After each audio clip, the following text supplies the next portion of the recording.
اچھا جی، بسم اللہ الرحمن الرحیم. بس خاموشی. بسم اللہ الرحمن الرحیم.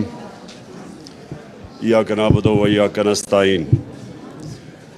میں سب سے پہلے شاہ محمود قریشی، شیرین مزاری اور شوکت ترین، میں آپ کا شکریہ ادا کرتا ہوں جو آپ نے 3 سبجیکٹس کے اوپر بات کی. معیشت کے اوپر، ہیومن رائٹس اور ٹیررزم شیرین نے جو بات کی، اور شاہ محمود نے فارن پالیسی پہ. میں بیسکلی آپ اس ساری چیز کو سم اپ کرتا ہوں آپ کے سامنے. لیکن سب سے پہلے تو جو ایک ملک کا نظریہ ہوتا ہے کہ ایک ملک کیوں بنتا ہے، پاکستان کیوں بنا، وہ ایک نظریے کے تحت بنا تھا. اور جو نظریہ ہوتا ہے وہ ایک ملک کا روڈ میپ ہوتا ہے. آپ کا جو فاؤنڈنگ فادرز پاکستان کے، جنہوں نے ایک آبجیکٹو، پلیز خاموشی تھوڑی، جو آبجیکٹو ریزولوشن پاس کی تھی، وہ بیسکلی ایک بڑی ڈسکشن کے بعد ایک روڈ میپ آیا تھا کہ پاکستان کیوں بنا ہے. تو یہ بڑا امپورٹنٹ ہے اگر ہم ان چیزوں، ان سبجیکٹس، اور یہ تینوں سبجیکٹس کنیکٹڈ ہیں، یہ جڑے ہوئے ہیں ایک دوسرے کے ساتھ، اور یہ جڑے ہوئے ہیں پاکستان کے نظریے کے ساتھ. نظریہ پاکستان کا یہ تھا، پاکستان ایک اسلامی فلاحی ریاست بنے گی. بڑا کلیئر نظریہ تھا. اور وہ ریاست بیس کس پہ تھی؟ اگر آپ علامہ اقبال کا سارا جو کوشش تھی مسلمانوں کو جگانے کے لیے غلامی سے، تو وہ ساری ریفرنس پوائنٹ ان کا تھا مدینہ کی ریاست پہ. کیونکہ وہ ابھی بھی مسلمان سمجھتے ہیں کہ وہ گولڈن پیریڈ تھا مسلمانوں کا، جدھر جو پرنسپلز نبی صلی اللہ علیہ وسلم نے بیس کیے تھے، ان پرنسپلز کے بیسز پہ وہ قوم جس کی کوئی حیثیت نہیں تھی، اس نے دنیا کی امامت کی. اور یہ ہسٹوریکل فیکٹ ہے. یعنی یہ ایک ایسی چیز ہے جو آپ کہانیاں نہیں کہہ سکتے، متس نہیں کہہ سکتے. جس طرح گریک میتھولوجی ہے، متس ہے، لیکن یہ ہسٹوریکل فیکٹ ہے کہ 622 اور 632 کے بیچ میں دنیا کی تاریخ کا سب سے بڑا انقلاب آ گیا تھا. وہ انفارچونیٹلی ہمارے ملک کے اندر کبھی اس کی ہم نے اپنی یونیورسٹیز میں ڈیبیٹ نہیں کی، ہم نے اپنے بچوں کو نہیں بتایا کہ وہ کیا چیز تھی کہ ایک دم ٹرانسفارم ہو گئے انسان. لوگ، میں اسکول میں جب ہمیں پڑھایا جاتا تھا تو ہمیں یہ تاثر آتا تھا کہ وہ جنگیں مسلمانوں نے جیتی، اس لیے وہ ایک دنیا کی عظیم قوم بن گئے. تو جو یہ 10 سالوں کے اندر صرف 12 سے 1400 ٹوٹل، 1200 سے 1400 ٹوٹل جو کیجولٹیز تھی دونوں طرف، یہ ٹوٹل یہ تھی 10 سالوں میں، جبکہ وہ سارا عرب ان کے نیچے آ گیا تھا. تو وہ فکری انقلاب تھا. It was a revolution of the minds. انسان چینج ہو گئے تھے. اور اس کے اوپر کبھی اس ملک میں، میں سب سے مہنگے اسکول میں پڑھا ہوں، میں اور شاہ جی، ہمیں تو کبھی کسی نے نہیں سمجھایا اس انقلاب کا، بلکہ ابھی بھی لوگوں کو نہیں پتا. جو وہ انقلاب، علامہ اقبال بار بار کیوں کہتے تھے، علامہ اقبال کی آپ ساری شاعری دیکھ لیں، خودداری، خودی، وہ جگا رہے تھے لوگوں کو. کیونکہ جو غلام ہے، یہ یاد رکھیں، غلام کی کبھی پرواز اوپر نہیں ہوتی. غلام تو اچھا غلام بن جاتا ہے. کبھی غلام وہ اپنا، جو اللہ نے ہم سب کو جب اپنی سب سے بڑی مخلوق بنایا، سب سے عظیم، اشرف المخلوقات، تو انہوں نے جب شیطان نہیں جھکا تو اس کو کہا گیا کہ تمہیں نہیں پتا میں نے اس پہ کتنا پوٹینشل، کتنی پاور دیا انسان نے. تو ہم سب میں وہ پاور ہے. لیکن وہ پاور ہم تب ڈسکور کرتے ہیں جب ہم اپنی غلامی کی زنجیریں توڑتے ہیں. ایک صرف آزاد انسان کی پرواز اوپر ہوتی ہے. تو میں جب یونیورسٹی گیا انگلینڈ میں، اور میں نے ان کا سسٹم دیکھا، اور پھر میں بڑی دیر پروفیشنل کرکٹ کھیلتا تھا. آدھا سال میرا کوئی 15-20 سال ادھر ہوتے تھے, آدھے میں پاکستان دیکھتا تھا, تو میں کانٹراسٹ کر سکتا تھا. مجھے بڑا موقع مل گیا دو معاشروں کو موازنہ کرنا. ڈفرنسز کیا ہے ہمارے, کیا ان کی طاقت ہے, کیا ہماری طاقت ہے, کیا ان کی کمزوریاں ہیں, ہماری کمزوریاں کیا ہے. یہ مجھے بڑا زبردست, آدھا مہینہ آدھا سال ادھر گزارتا تھا, آدھا سال پاکستان گزارتا تھا. تو مجھے دونوں جو سوسائٹیز تھی ان کو میں نے بڑی اندر سے دیکھا. اور میں شاید وہ پاکستانی تھا جس کو ایک برطانیہ انگلش اسٹیبلشمنٹ نے اپنایا, تو میں نے اندر سے ان کو دیکھا. تو دیکھیں, جو چیز ایک اگر معاشرے نے اوپر جانا ہے, اس کی پرواز اوپر جانی ہے, تو آزادی کے بغیر معاشرہ اوپر نہیں جا سکتا. اب وہ کیا چیزیں ہیں جو اب, اور اسی دوران میں نے پھر سٹڈی کیا اپنی تاریخ. اسی دوران یہاں سے جب گیا نہیں مجھے پتا تھا, آہستہ آہستہ میں نے اپنا سارا اپنی تاریخ, اپنی دین, اس کو سٹڈی کیا.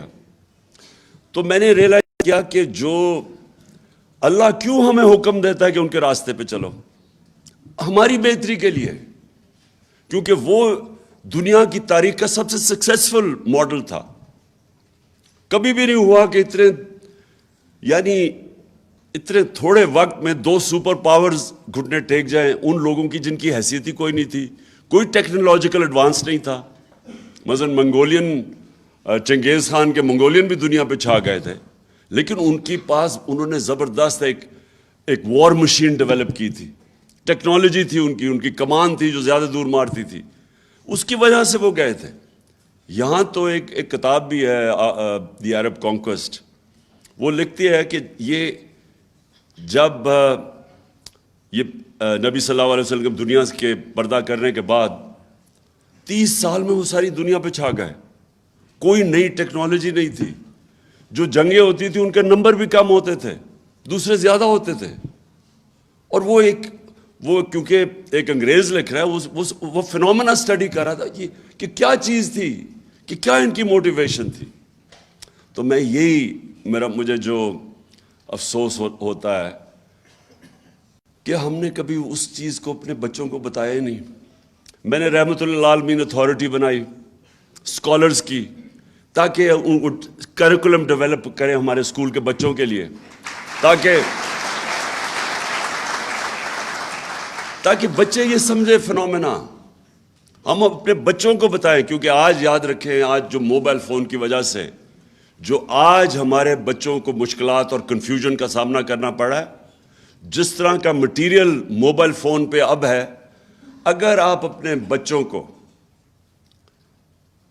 نبی صلی اللہ علیہ وسلم کی سیرت سے ان کو مضبوط نہیں کریں گے, یہ بہت مشکل وقت ہے بچوں کے, یوتھ کے لیے بھی. تو اس لیے میں نے یہ اتھارٹی بنائی کہ یہ ڈیبیٹ ہوگی یونیورسٹیز میں, ہماری اسکالرشپ اس کو اسٹڈی کریں گے اس فنومینا کو. اور یہ اس حکومت نے آ کے وہ بند کر دی اتھارٹی. یہی اگر یہ فنومینا اگر امیجن کرے ویسٹرن سویلائزیشن میں ہوا ہوتا, تو ابھی پتہ نہیں کتنی فلمیں بن رہی ہوتی, کیا ہوتا, کتابیں لکھی جا رہی ہوتی. ان کے ہالی ووڈ کے اندر بتایا, کیونکہ کبھی بھی اتنے تھوڑے وقت پہ اتنے عظیم لوگ ہی نہیں آئے. یہ بھی ہسٹوریکل فیکٹ ہے. جو نبی کے ارد گرد تھا وہ ایک عظیم انسان بن گیا. حضرت بلال جو غلام تھے, انہوں نے 2 جنگوں کے اندر قیادت کی. انسانوں کو بدل دیا. میرا پوائنٹ سارا یہ ہے. اور انسان بدلتا ہے ذہن کے اندر, جب آپ اس کو آزاد کرتے ہیں, اس کو بڑا ضروری تعلیم دیتے ہیں, صحیح تعلیم دیتے ہیں. تعلیم بھی ہر کوئی تعلیم آزاد نہیں کرتی. اور تعلیم اور پھر انصاف. مدینہ کی ریاست کی بنیاد عدل اور انصاف تھی. کیونکہ جو ابھی شیرین نے بڑی بات کی کہ جو جسٹس ہے, جو انصاف ہے, وہ انسان کو حقوق دیتا ہے, اور انسان کے جو ہیومن رائٹس ہیں وہ انسانوں کو آزاد کر دیتا ہے. اور میں نے کیسے دیکھا, کیونکہ میں تو یہاں جب گیا تو یہاں ایوب خان کی ڈکٹیٹرشپ تھی. تو ادھر جب میں نے دیکھا کہ اسٹوڈنٹس یونیورسٹی اسٹوڈنٹس، ان سب کو اپنے رائٹس کا پتہ تھا. اتنی سی کوئی ان کا وزیر وغیرہ کوئی ایسے لگے کہ اس نے ٹیکس پیئر کا پیسہ غلط خرچ کر دیا، اسٹوڈنٹس بول پڑتے تھے، ڈیمونسٹریشنز ہو جاتی تھی. اتنے آگاہ تھے وہ کہ ہمارے حقوق کیا ہیں.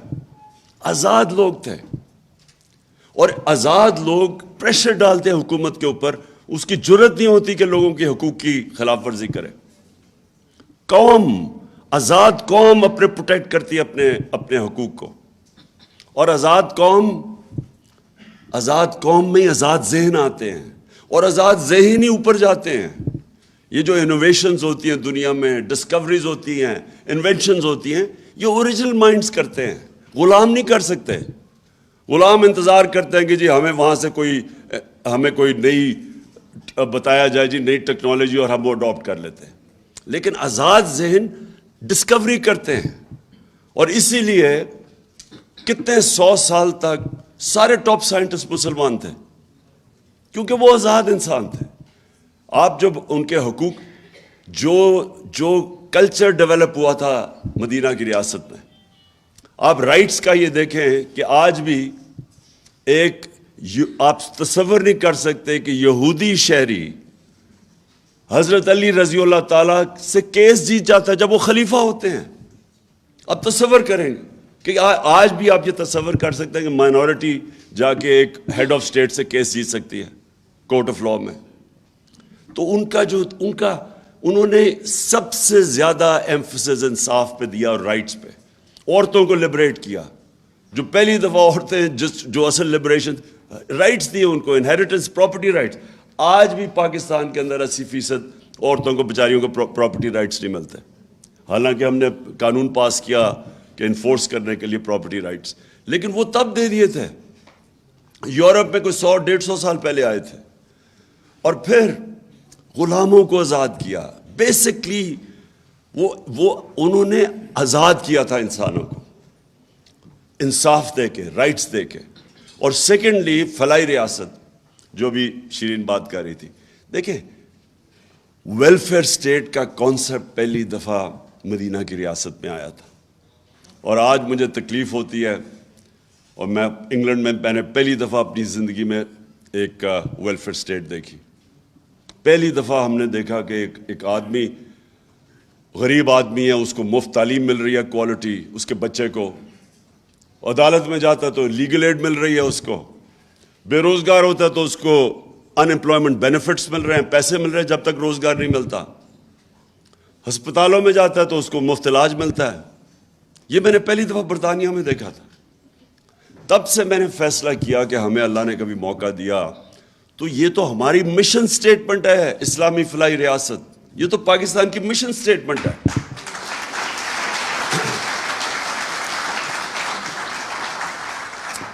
اور پھر یہ جو ہم ابھی شیرین نے بتایا، ہمارا اتنا ہیلتھ کارڈ ہم لے کے آئے، اور آپ اندازہ نہیں لگا سکتے کہ یہ غریب گھرانے کے لیے کتنی بڑی نعمت ہے. آپ اندازہ نہیں لگا سکتے. جو آدمی، میں نے شوکت خانم کینسر ہاسپٹل کیوں بنایا تھا؟ والدہ کو کینسر تھی، تکلیف میں تھی، یہاں کوئی ہاسپٹل نہیں تھا. میں ایک ڈاکٹر کو میو ہاسپٹل میں، مجھے ابھی بھی یاد ہے، ڈاکٹر مسعود ہوتے تھے، میں ان سے کنسلٹ کرنے گیا اپنی والدہ کے اوپر. باہر مجھے اس کی ویٹنگ میں ایک آدمی نظر آ گیا، بوڑھا آدمی. وہ جا کے اس سے وہاں پوچھ رہا تھا کہ اس کا دوائی مانگ رہا تھا. کوئی اس کے جو کمپاؤنڈر جو بھی ہوتا ہے اس کے پاس کہہ رہا تھا کہ ایک طرف پرچی پکڑی ہوئی، ایک طرف دوائیاں پکڑی ہوئی. کہتا میں نے ساری دوائیاں لے لی ہیں. اس نے کہا نہیں، آپ نے نہیں لی، آپ نے ابھی یہ بھی لینی ہے. تو اس کی میں نے شکل دیکھی، بوڑھا آدمی. تو جب وہ گیا، میں نے اسے پوچھا کیا ہوا اس نے کہا یہ سارا دن مزدوری کرتا ہے اور ساری رات اپنے بھائی کے ساتھ بیٹھتا ہے جو کینسر سے مر رہا ہے. تب میں نے فیصلہ کیا کہ ہمارے جیسے لوگوں کو اتنی تکلیف، امیجن کریں بیچارے غریبوں کے اوپر کیا گزرتی ہے. تو سوچے کہ کسی گھر پہ بیماری ہوتی ہے، وہ پہلے سے ہی سبسسٹنس مشکل سے اپنا، اور آج کل کے زمانے میں تو میں سوچ بھی نہیں سکتا کہ بجلی کا بل دے, بچوں کے اسکول فیس دے, کیا کرے. اور ایک بیماری ہوتی ہے, ساری ایویڈنس شو کرتی ہے کہ ایک ایسی بیماری آتی ہے, سب سے زیادہ جو لوگ غربت کی لکیر سے نیچے جاتے ہیں وہ ایک گھر میں بیماری آ جاتی ہے, اس میں سارا گھر بار اپنا پیسہ پوسا خرچ کر کے مقروض ہو جاتا ہے. تو وہ ہیلتھ کارڈ انہوں نے بند کر دیا, اور وہ بے حسی دیکھیں ان لوگوں کی. وہ یہ کہہ رہی ہے کہ عمران خان کو فائدہ ہو جائے گا اس سے, اس لیے بند کر دو. وہ دوسرا بھی سوچ رہے, ہاں وہ کہہ رہا ہے, وہ دوسرا کہہ رہا ہے, وہ شہباز شریف, کہ ہاں بند کر دیتے ہیں, اور میں کہوں گا ہمارے پاس پیسہ نہیں ہے.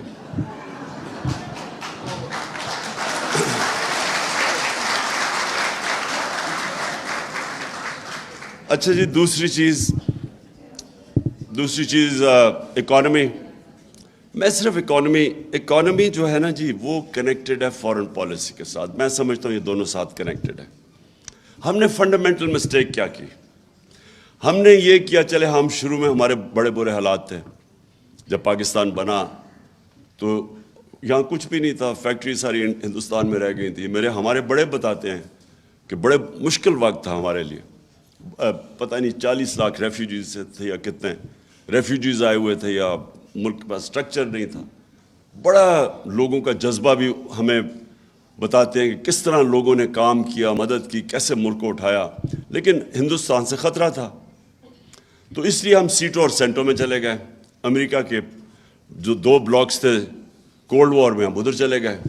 چلے ٹھیک ہے, یہ ایکسیپٹ کر لیں کہ وہ ہم گئے, ہمیں ضرورت تھی, ہمارے پاس ہمارا 7 گنا بڑا نیبر تھا, اور وہ ہمیں خطرہ تھا اپنی ایگزسٹنس کا.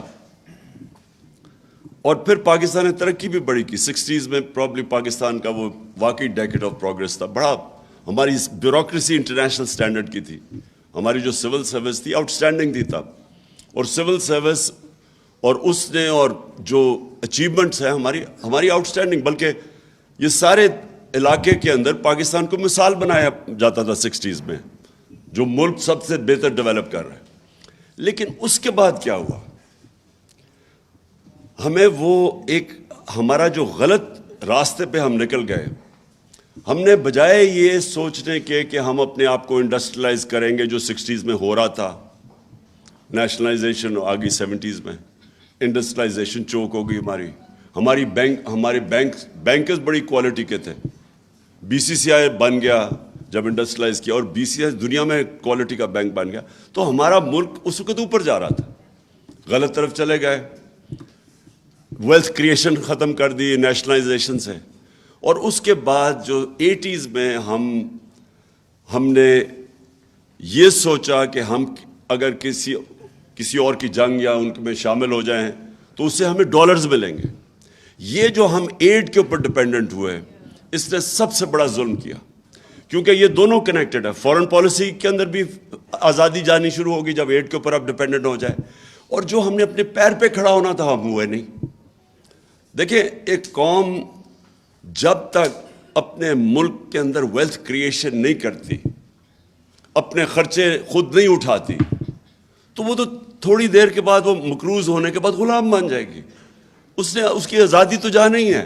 اور آپ کی فارن پالیسی کنیکٹڈ ہے آپ کی اکانومی کے ساتھ. جو ہم نے نیشنل سیکورٹی پالیسی جو لیٹسٹ بنائی تھی, اس میں ہم نے دونوں کو کنیکٹ کر دیا کہ صرف فوج نہیں آپ کو بچا سکتی. جب تک آپ کی اکانومی سسٹینیبل نہیں ہے اور اپنے پیر پہ نہیں کھڑا ہوتی, آپ نہیں آزاد فیصلے کر سکتے. لیکن میرا ایک اور, جب ہماری باری آئی گورنمنٹ میں, تو ہم نے یہ فیصلہ کیا کہ ہم نے اب ایک انڈیپینڈنٹ فارن پالیسی کی طرف جانا ہے, اور ہر وہ چیز کرنی ہے جیسے پاکستان میں ویلتھ کریشن ہو.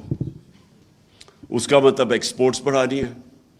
اور یہ ابھی جو شوکت علی نے بتایا کہ یہ جو وزٹ آیا ہے لنڈن سے, اس نے 5 سال کے اندر ایکسپورٹس تو بڑھی نہیں.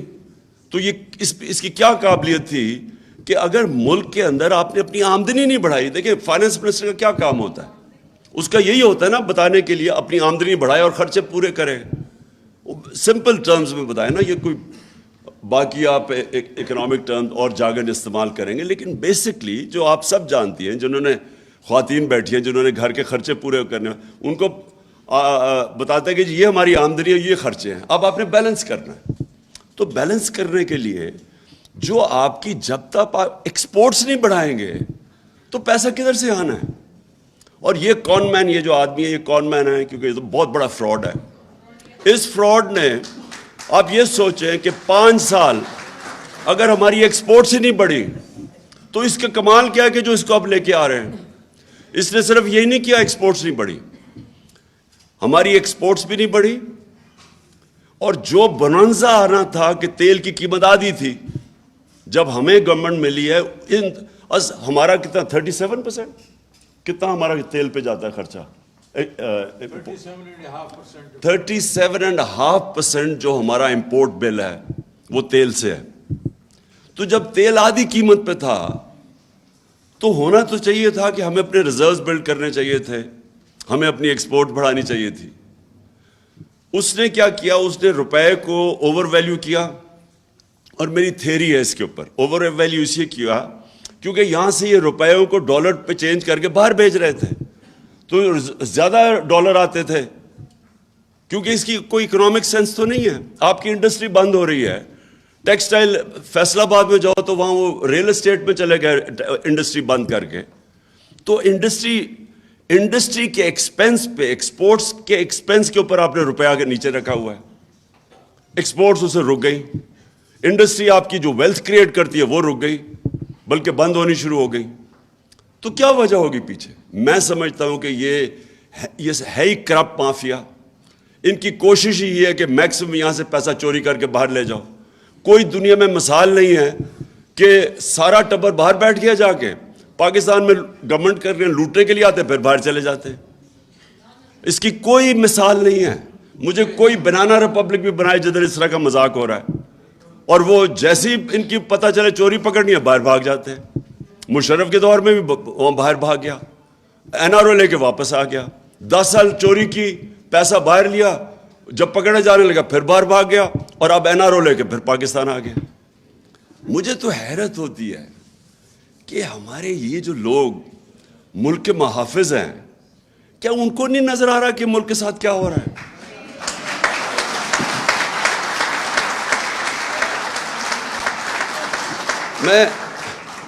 ہم نہیں چاہتے، میں اننیسری تنقید کسی کی نہیں کرنا چاہتا اپنے اداروں کو، لیکن مجھے یہ سمجھ نہیں آتی کہ کیا یہ اس کے لیے کوئی جینیس تو نہیں ہے؟ کیا سب کو نہیں نظر آ رہا کہ ملک کے ساتھ کیا ہو رہا ہے؟ کیا نظر نہیں آ رہا کہ یہ ملک کے ساتھ آپ ان لوگوں کو، جن لوگوں نے اس ملک، ان کے دور، ان دونوں خاندانوں کے دور میں بنگلہ دیش بھی آگے نکل گیا، ہندوستان آگے نکل گیا ہمارے سے.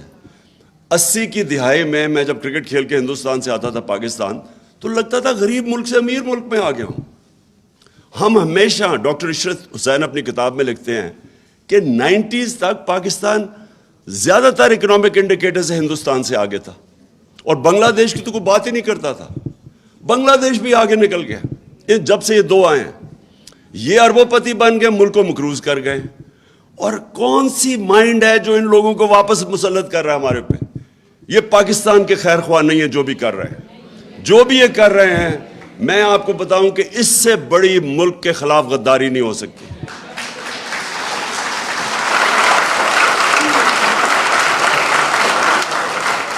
اور تو اور چھوڑیں.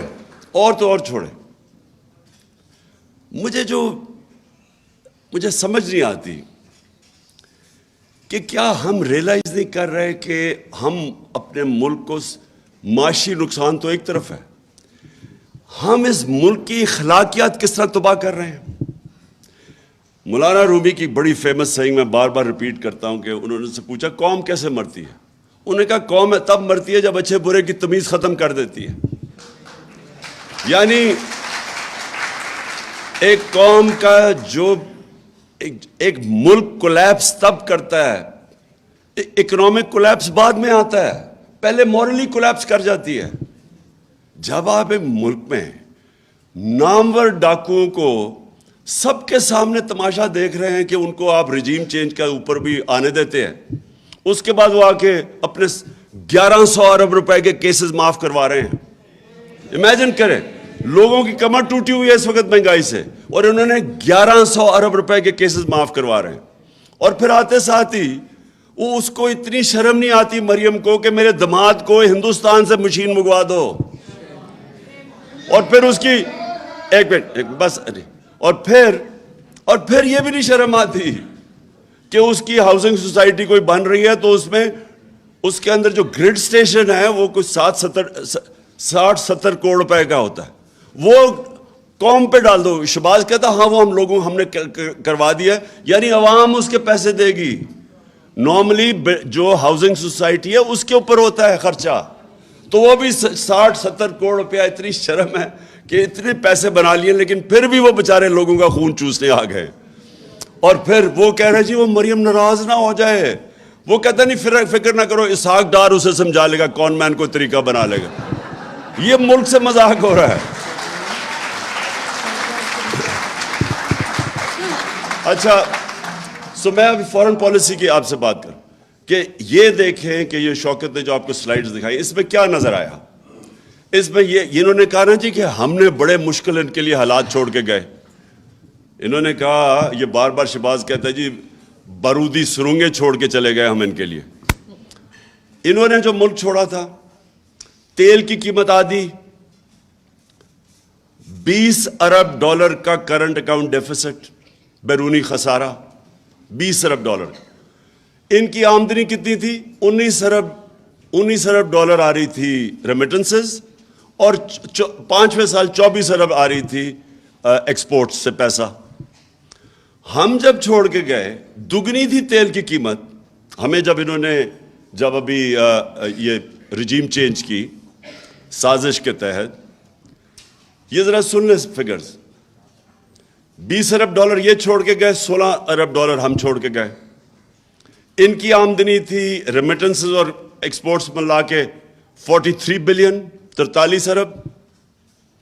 ہماری ریمیٹنسز اور ایکسپورٹس ملا کے 63 بلین تھی, 63 ارب.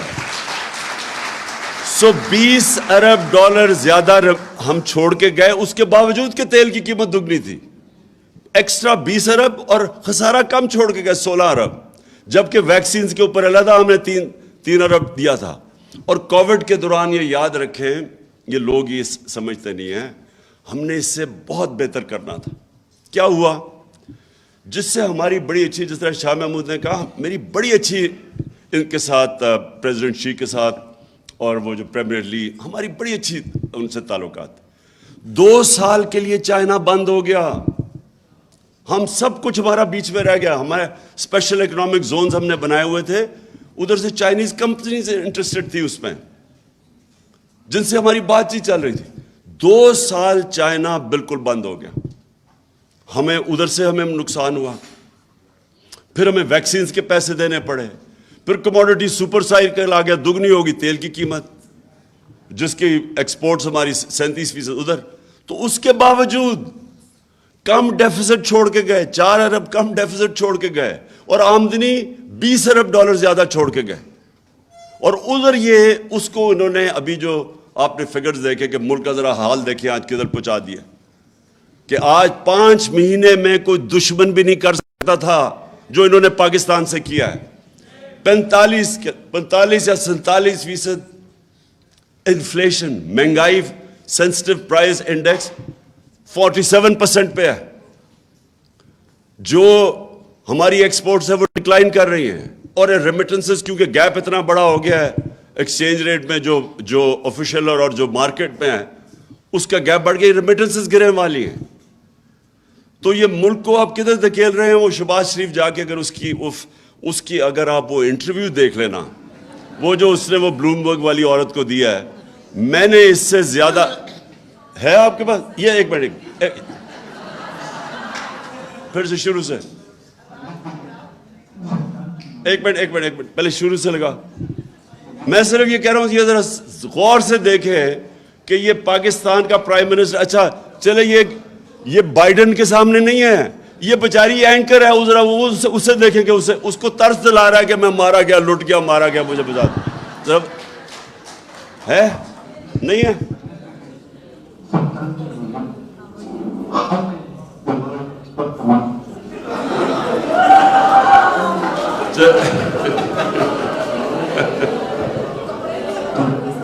چھوڑو چھوڑو بند کرو اس کو, شکل ہی کافی ہے. میں بس میں ایک منٹ, بس میں اب اس کی صرف شکل دیکھ لیں. مارے گئے, ہم لٹ گئے, خدا کے واسطے ہماری مدد کرو, پیسے دے دو نہیں تو پاکستانی تباہ ہو جائے گا, ہمارا ملک بکھر جائے گا. لٹرلی اس نے اس بیچارے, وہ اینکر ہے, وہ جو بائیڈن نہیں بیٹھا ہوا جس سے کہہ کے جی ہمیں پیسے دے دو, وہ اینکر بیچاری گھبرائی ہوئی بیٹھی, کہتا اپنی چینل سے لوگوں کو بتاؤ کہ ہمارا کتنا برا حالات ہے.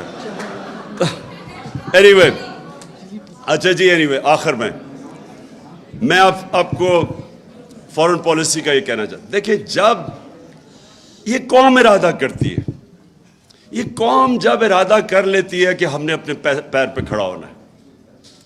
آپ 22 کروڑ پاکستانی ہیں, میں آپ کو یقین دلاتا ہوں کہ یہ قوم, اللہ نے اتنی یہاں نعمتیں دی ہیں.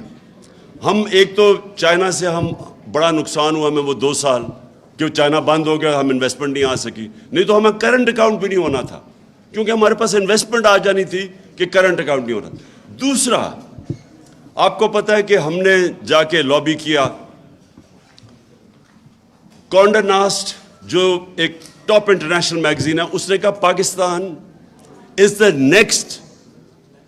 دا نیکسٹ ہالیڈے ڈیسٹینیشن, کہ وہ ملک جس کے پاس سب سے زیادہ جو چھپی ہوئی ہے, ہڈن پیراڈائز ہے پاکستان ٹورزم کے لیے. انفارچونیٹلی 2 سال کووڈ کی وجہ سے ٹورزم ساری دنیا میں ختم ہو گئی. کہنے کا مقصد یہ ہے کہ ہمارے ملک میں اللہ نے ہر کچھ دیا ہے, لیکن جب تک ایک قوم یہ نہ فیصلہ کرے کہ ہم نے اپنے پیر پہ کھڑا ہونا ہے, اس کو اپنی طاقت کا ہی نہیں پتہ چل سکتا. آج آپ ایکسپیریمنٹ کر لیں, 1 منٹ, آپ ایک ایکسپیریمنٹ کر لیں. اللہ نے انسان کو بنایا ایسے, جب اس نے کہا نا کہ سب سے عظیم مخلوق ہے میری, تو اس کی کئی کنڈیشنز ہیں ادھر پہنچنے کے لیے. ایک چیز اس نے کہ انسان اس نے بنایا ایسا ہے کہ اگر آج میں سوٹی پکڑ کے چلنا شروع کر دوں, میری ٹانگیں کمزور ہو جائیں گی. میں اگر اب بستر میں لیٹ جاؤں, میں سارا میرا جسم ہی کمزور ہو جائے گا. یہ اللہ نے بنایا. آپ ریزسٹنس دیں گے, آپ بھاری ویٹ اٹھائیں گے, آپ تکڑے ہو جائیں گے. سب سے بڑا پاور ہاؤس آپ کا ذہن ہے.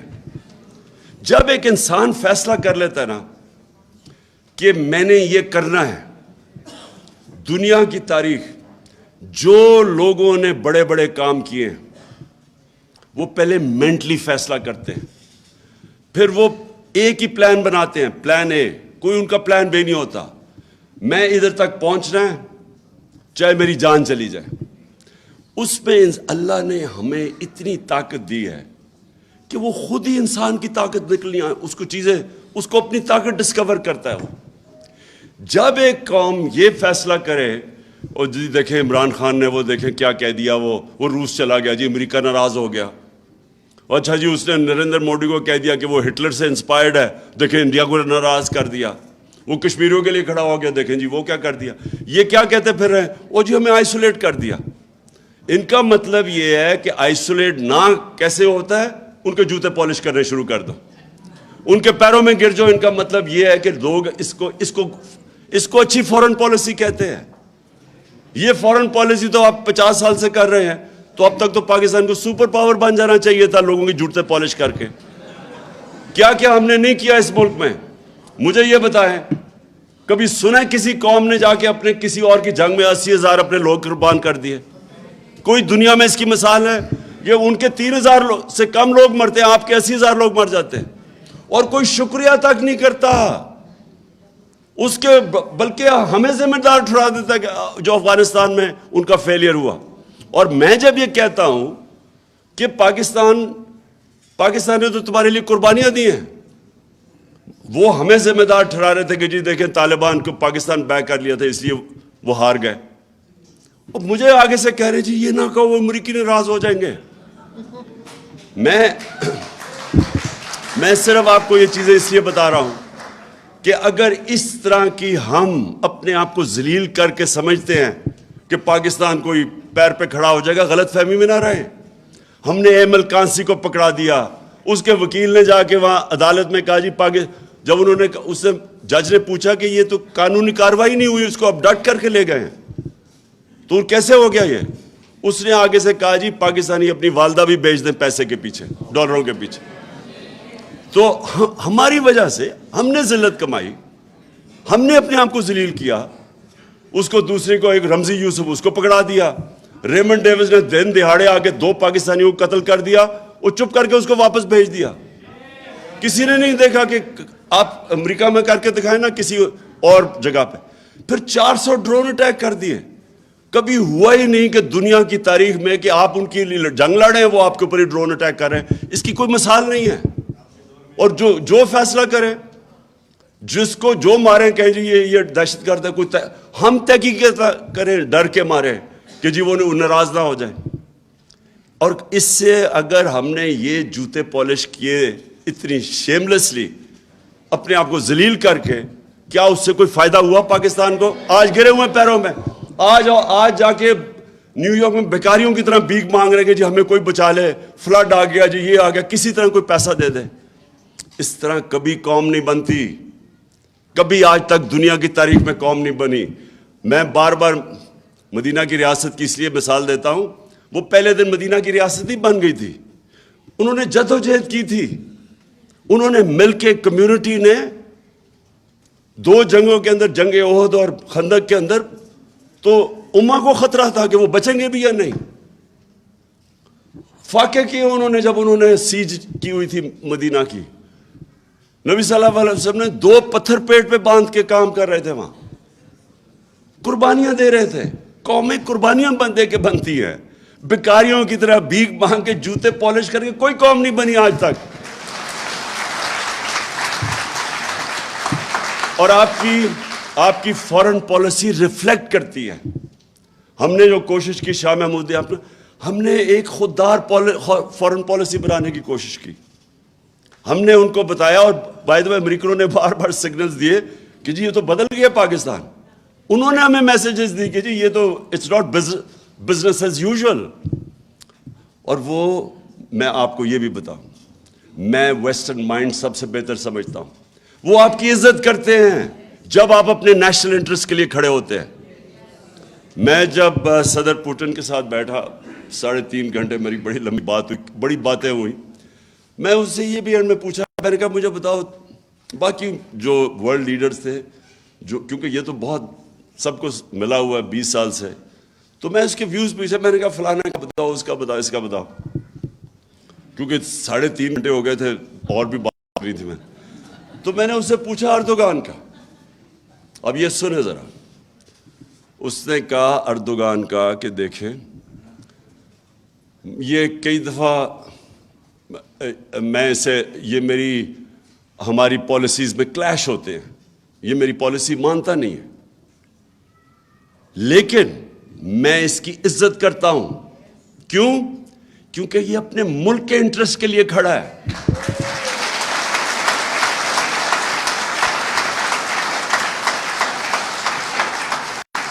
ہماری جو فورن پالیسی ہے, میں آپ کو یقین دلاتا ہوں کہ یہ جس طرح جا کے ابھی چیری بلاسم وہاں سے ہو کے آئی نیو یارک, کوئی آپ کی عزت نہیں کرتا. آپ جتنا مرضی ان کو خوش کرنے کی کوشش کریں, اور ان کے سے اس سے کسی نے ابھی سندھی کسی پولیٹیشین سٹیٹمنٹ دی, بلاول بھٹو نے پھر پاکستان کو مین سٹریم میں لے آیا. کیا مین سٹریم میں لے آیا ہے؟ مطلب یہ ہے کہ وہ ساروں کو جا کے خوش کر کے آیا کہ جی فکر نہ کریں ہم آپ کے غلام ہیں. اور کیا لے کے آیا ہوگا؟ ایک چیز میں یہ کہنا کہ کیا کوشش کر رہا. دیکھیں جب آپ اپنے نیشنل انٹرسٹ کے لیے کھڑے ہوتے ہیں, دوسرے سمجھ جاتے ہیں, ان کو پتہ ہوتا ہے کہ اپنے نیشنل انٹرسٹ کے لیے کھڑے. اگر ہم روس گئے, امریکہ ناراض ہو گیا, مجھے تو موقع ہی نہیں ملا کیونکہ انہوں نے آتے ساتھ ہی سازش تو جیسے واپس آیا تو گیم چلا دی تھی انہوں نے. لیکن مجھے پتہ ہے کہ میں ان کو کنونس کر سکتا تھا کیونکہ یہ میرا نیشنل انٹرسٹ ہے. میرے برطانیہ کا مجھے ملا آدمی آ کے, اس نے کہا جی بڑے لوگ ناراض ہیں, بلکہ وہ اینکر نے بھی مجھے کہا کہ بڑے لوگ ناراض ہیں جی, آپ اس وقت چلے گئے جب وہ روس ادھر اٹیک کرنے جا رہا تھا یوکرین میں. میں نے اس سے کہا مجھے 22 کروڑ لوگوں نے الیکٹ کس لیے کیا ہے؟ اس لیے نہیں کہ میں دنیا کی جا کے باتیں کروں گی جو اس نے کیا کر دیا تو فلانا کیا کر دیا. میں نے کہا انہوں نے مجھے اس لیے الیکٹ کیا ہے کہ میرے کم از کم 12 کروڑ لوگ، ان میں سے آدھے غربت کی لکیر سے نیچے ہیں، اور آدھوں کو جب مہنگائی کا جھٹکا پڑتا ہے وہ بھی نیچے چلے جاتے ہیں غربت کی لکیر سے نیچے. یعنی کہ دگنی آبادی برطانیہ کی، ان کی تو 6 کروڑ آبادی ہے، ہمارے 12 کروڑ لوگ وہ ہیں کہ جو اگر یہ پرائس شاک پڑے گا تو غربت کی لکیر کے نیچے چلے جائیں گے. تو میری تو وہ پرائیورٹی ہے. میں نے کہا تمہارے ملک میں مصیبت پڑ گئی ہے، مہنگائی آئی ہے، اور ان کے ملک میں کیا مصیبت؟ وہ کتنے اربوں ڈالر دے رہے ہیں اپنے لوگوں کو، اب سبسڈائز کر رہے ہیں، یہ انرجی کاسٹ سبسڈائز کر رہے ہیں، لیکن ان کے تو لوگوں کی سٹینڈرڈ آف لیونگ نیچے جاتی ہے. ہمارے لوگ 2 وقت کی روٹی نہیں کھا سکتے. تو میری تو وہ پرائیورٹی ہے. اور میں نے تو ہر ورلڈ سٹیج پہ یہ کہہ رہا تھا کہ ہمیں اپنی جنگوں میں نہ شامل کرو. میں نے کہا آپ کشمیر کے اندر کوئی ہماری مدد کرنے آتے ہو؟ جو ہندوستان سارے انٹرنیشنل قوانین کی وائلیشنز کر رہا ہے. 1 لاکھ کشمیری مر چکا ہے، شہید ہو چکا ہے. 1 لاکھ کشمیری 30 سالوں میں 35 سالوں میں شہید ہو چکا ہے. کبھی آپ نے ان کی کبھی سوچا ہے؟ تو آپ کہہ رہے ہیں ہم تمہاری جنگ میں آ کے فیصلے آپ کی سائڈ پہ کھڑے ہو جائیں. اور وہ سمجھتے ہیں، یہ ڈیموکریٹک سوسائٹیز اس چیز کو سمجھتی ہیں. اور ہمیں اگر یہ جو یہاں بدقسمتی سے غلام ذہنیت ہے لوگوں کی، ان کو اس چیز کی سمجھ نہیں آتی. جو لوگوں کی ملکوں کی عزت، پہلے تو اپنے نیشنل انٹرسٹ کے لیے کھڑے ہو، اور سیکنڈلی جب آپ قوم اپنے پیر پہ کھڑی ہو جاتی ہے پھر وہ سب کچھ کر سکتی ہے. 22 کروڑ لوگ ہیں ہمارے لیے کوئی مشکل. میں آپ کو یقین دلاتا ہوں جتنا پیسہ پاکستانیوں کے پاس ہے کوئی مشکل نہیں ہے، ہم اپنا قرضے واپس کر سکتے ہیں. لیکن قوم بننا سب سے پہلے، اپنے پیر پہ کھڑا ہونا اس کے بعد، خوددار قوم بننا، پہلے اپنی عزت کروانا، پھر دنیا عزت کرے گی. جو قوم اپنی عزت نہیں کرتی کوئی اس کی عزت نہیں کرتا. اور میں آخر میں شیرین ایک ختم کرتا ہوں. دیکھیں یہ جو پاکستان میں ہوا نا، ابھی پاکستان میں، باہر چلے جاؤ نا، باہر جا کے باتیں کرو. پاکستان میں کیا ہوا؟ ایک فیصلہ ہوا رجیم چینج کا، چلیں جی چینج ہو گئی رجیم. لیکن جو اس سے برا فیصلہ ہوا کہ ایجنسیز ہمیں دشمن سمجھنے شروع ہو گئی کہ ہم کوئی پاکستان کے دشمن آ گئے. مجھے اس کی ابھی تک حیرت ہوتی ہے کہ جس طرح کے جرنلسٹ کو انہوں نے، جن کے پیچھے گئے، اور جو آج ارشد شریف جیسا صابر شاکر ملک چھوڑ کے چلے گئے، عارف حمید بھٹی اس نے چینل سے اس کو چینل چھڑوا دی ہے، یعنی سمیع ابراہیم، یا وہ ایاز امیر، جمیل فاروقی. اب یہ جو لوگ ہیں، عمران ریاض، اب یہ سوچے کہ لوگ ان کو جانتے ہیں. یہ تو وہ لوگ ہیں جنہوں نے کبھی لفافے نہیں لیے. جنہوں نے لفافے لیے وہ تو نظر آ رہے ہیں آپ کو. جو جرنلسٹ پاکستان کے اندر جن کی کریڈیبلٹی اور ان کی ریڈرشپ ہے یا ان کی ویورشپ ہے، ان لوگوں کو دشمنوں کی طرح ٹریٹ کر رہے ہیں، جس طرح کہ یہ کوئی انڈین ایجنٹ آ گئے یہاں. اور وہ لوگ جو پیسے لینے والے، جو ضمیر بیچنے والے، وہ میڈیا ہاؤسز. دیکھیں میڈیا ہاؤسز، یہ بہت بڑی مت ہے کہ جی ہم یہ جو میڈیا ہاؤسز ہیں یہ فریڈم آف ایکسپریشن میں بلیو کرتے ہیں. لی کوان یو، جو سنگاپور کا بڑا اسٹیٹسمن تھا جس نے سنگاپور کو بدل دیا بالکل، میں نے اس کی کتاب پڑھی. اس نے بڑی انٹرسٹنگ بات کی، بڑی پہلے کتاب پڑھی. اس نے کہا میں نے جب اقتدار میں آیا تو میں نے ریئلائز کیا کہ یہ جو فریڈم آف میڈیا ہے اور فریڈم آف ایکسپریشن ہے، یہ میں نے ریئلائز کیا کہ یہ فریڈم آف، یہ جو میڈیا ہاؤسز کے اونرز ہیں وہ فریڈم آف ایکسپریشن نہیں پروٹیکٹ کر رہے، وہ اپنے بزنس انٹرسٹ پروٹیکٹ کرنے کے لیے میڈیا کو استعمال کر رہے ہیں. یہ لی کوان یو نے تب لکھا، تو پھر انہوں نے پابندی لگائی. اب ہمارے بھی یہاں دیکھ لیں، ایک قبضہ گروپ ہے, اس نے ٹی وی چینل لے لیا ہے, اس کی زمین خالی کروائی جا رہی ہے, جو قبضہ کیا وہ اسے چینل استعمال کرتے. یہ دنیا میں کدھر ہوتا ہے؟ یعنی یہ فریڈم آف ایکسپریشن تو نہیں ہے, تو مافیاز بن گئے ہیں. اور آج دیکھ لیں کہ قوم کدھر کھڑی ہے. جس کو کوئی جو سپورٹ کرتا ہے حق, اس کی ویورشپ اوپر چلی جاتی ہے. اور یہ جو سارے 2 نمبر لفافے ہیں, ان کو دیکھتا کوئی نہیں ہے, کیونکہ قوم فیصلہ کر بیٹھی ہے. لیکن ایجنسیز کھڑی ہوگی جا کے چوروں کے ساتھ. اب اس سے زیادہ بری کہ شہباز گل سے جو کیا ہے, یعنی وہ کوئی کرمنل تھا, وہ کوئی جاسوس تھا, وہ کوئی دہشت گرد تھا. ایک یونیورسٹی پروفیسر کو جنہوں نے ننگا کر کے اس سے جو تشدد کیا ہے, یہ کون سے معاشرے میں ہوتا ہے کہ کوئی. اور پھر جرنلسٹ کے علاوہ ہمارے وہ سوشل میڈیا کے لوگ, کوئی ان کو اٹھا لیتا ہے, کوئی ان کو پکڑ لیتا ہے, کوئی دھمکاتا ہے.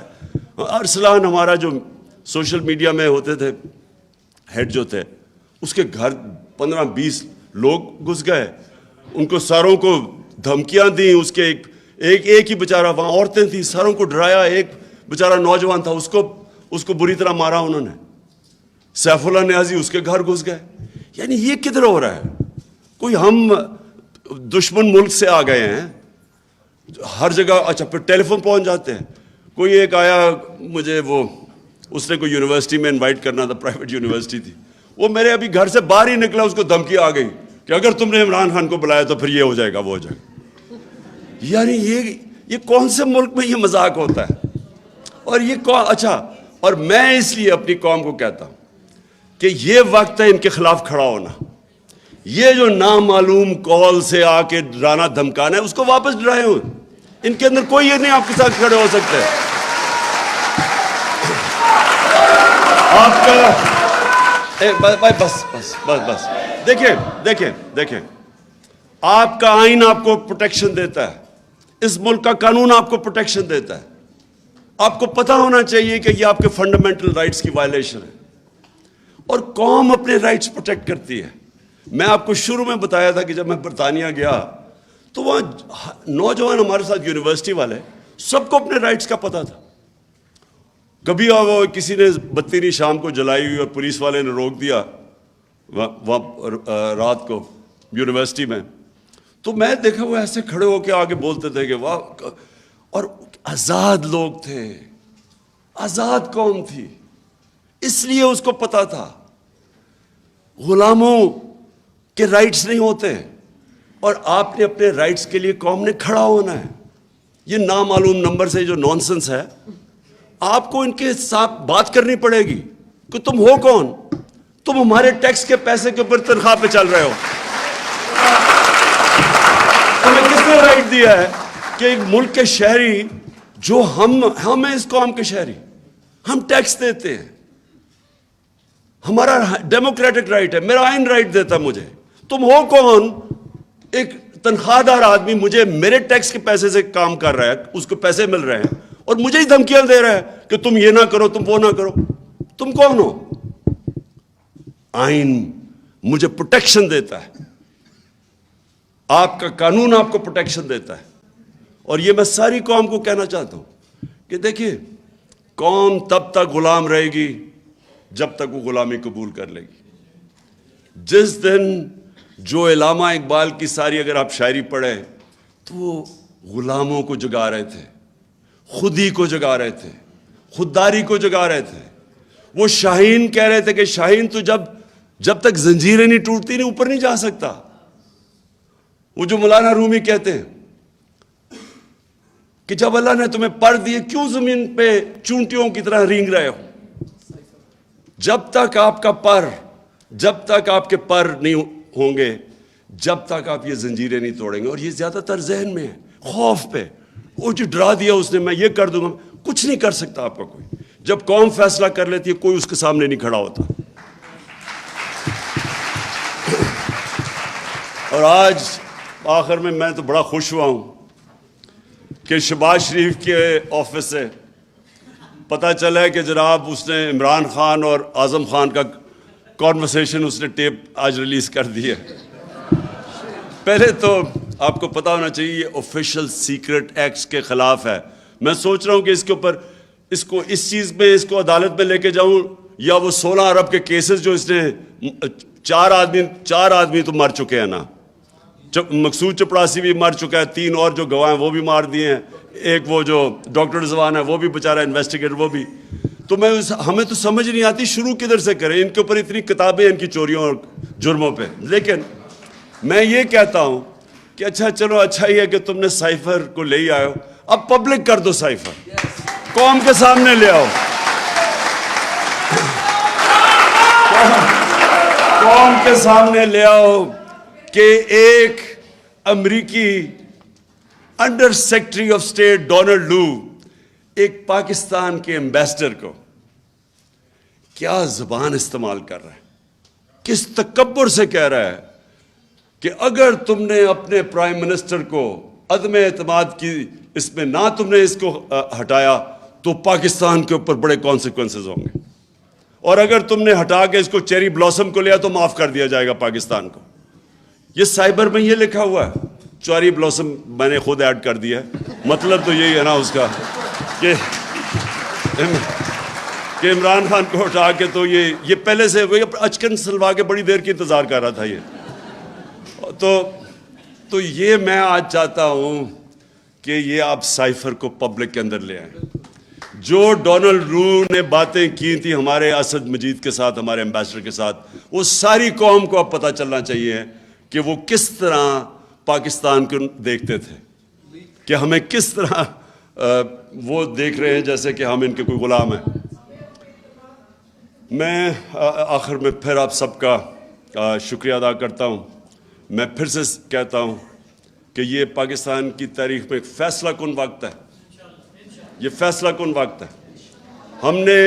میں نے فیصلہ کیا کہ میں نے کبھی ان چوروں کو قبول نہیں کرنا, کبھی میں یہ چاہے یہ نااہلی کے اوپر, اچھا ایک اور وہ جتنا گھٹیا چیف الیکشن کمشنر ہے نا, اس سے زیادہ میں نے گھٹیا آدمی نہیں دیکھا. آپ یہ سوچیں کہ یہ حکم لے رہا ہے, کس سے حکم لے رہا ہے؟ بگوڑا, جھوٹا, کرپٹ اور نہیں نااہل نہیں, سزا یافتہ ایک چور سے آرڈر لے رہا ہے کہ جناب کس دن ہمارے وہ ریزگنیشن ایکسیپٹ کرنے. جو میں کہتا تھا یہ ثابت ہو گیا کہ یہ ان کا نوکر ہے, یہ شریف خاندان, اور یہ ساری جو اس نے ڈرامے کیے ہیں مجھے نااہل کروانے کے لیے, وہ لندن میں بیٹھا ہوا مفرور ڈاکو اس کے کہنے پہ کر رہا ہے. اس کے اوپر خیر اس کے اوپر تو ہم نے آگے بھی چلنا ہے, کیونکہ اس میں اتنی تو شرم نہیں کہ خود ہی استعفیٰ دے دے اس لیٹسٹ آڈیو لیکس کے بعد, لیکن انشاءاللہ اس کو ہم عدالت میں بھی لے کے جائیں گے. لیکن میں یہ آپ کو آج سب کہہ دوں قوم کو کہ دیکھیں یہ وہ وقت ہے جو ساری قوم نے فیصلہ کرنا ہے. اب آپ کے سامنے 2 راستے آ گئے ہیں, یا ان چوروں کے نیچے اور ان کے وہ نااہل اور پھٹے ہوئے بچوں کے نیچے باقی زندگی گزارنی ہے, اور یا حقیقی آزادی کے لیے پاکستان کی گزارش.